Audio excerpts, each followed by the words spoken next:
بسم اللہ الرحمن الرحیم، السلام علیکم۔ ایک مرتبہ درود شریف ضرور پڑھ لیں۔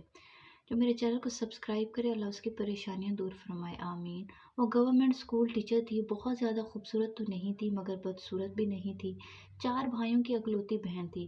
بچپن میں ہی باپ فوت ہو گیا تھا۔ بھائی زیادہ پڑھ لکھ نہیں سکے تھے مگر اس کو پڑھنے کا بہت شوق تھا۔ ماں نے بھی اس کے شوق کو دیکھتے ہوئے اسے منع نہیں کیا، یوں غربت کے باوجود بھی وہ سلائی کر کے اور ٹیوشن پڑھا کر پڑھتی رہی۔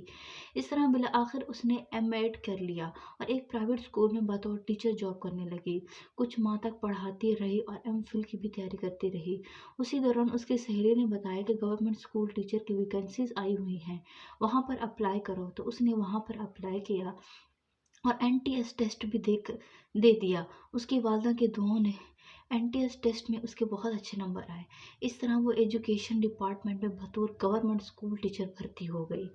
اس کی ماں اور بھائی بھی بہت زیادہ خوش تھے اور اس طرح وہ گورنمنٹ اسکول میں پڑھانے لگی اور گھر میں خوشحالی آنے لگی۔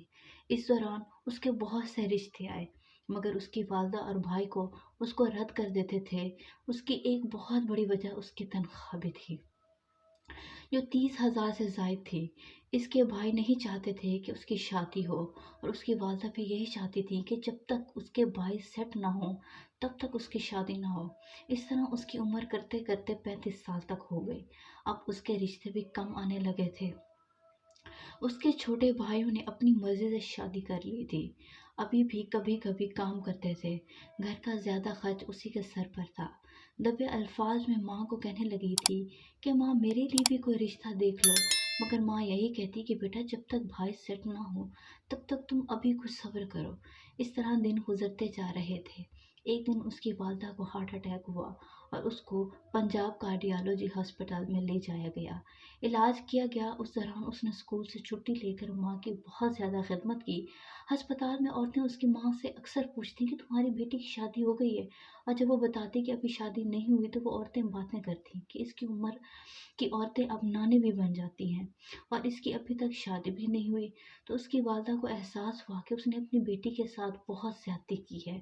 ہسپتال سے گھر واپس آنے کے بعد اس کی والدہ نے اپنے رشتہ داروں ملنے والوں سے کہا کہ کوئی اچھا رشتہ دکھاؤ۔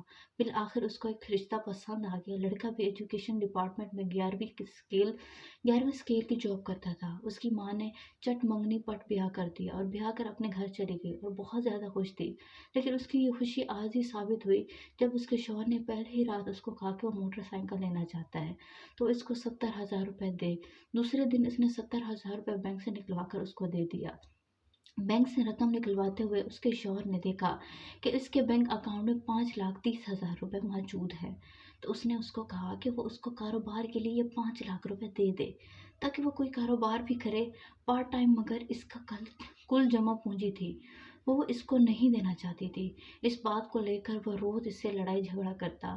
انہیں جھگڑوں سے تنگ آ کر وہ ماں کے پاس چلی گئی تو دیکھا ماں کی طبیعت بہت زیادہ خراب ہے، تو اس نے ماں سے کوئی بات نہیں کی اور خاموشی سے واپس چلی آئی اور گھر واپس آ کر اپنے شوہر کو 5 لاکھ روپے کا چیک لکھ دیا۔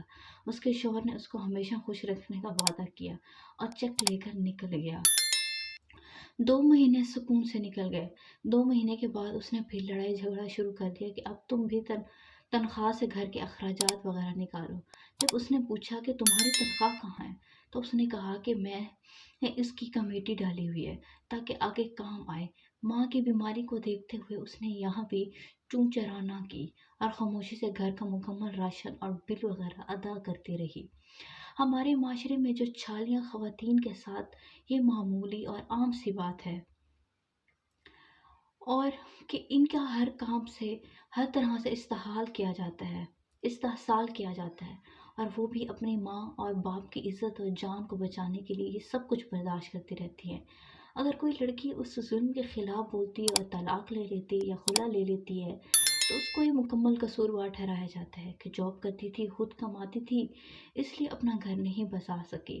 ماں باپ اپنی اولاد کو، خاص کر بیٹی کو، اس لیے تعلیم دلواتے ہیں تاکہ کل کل کو مشکل وقت ہو تو اپنے شوہر کا ساتھ دے سکے، مگر لوگ ان کو کمائی کی مشین بنا لیتے ہیں، جبکہ وہ یہ بات اچھی طرح جانتے ہیں کہ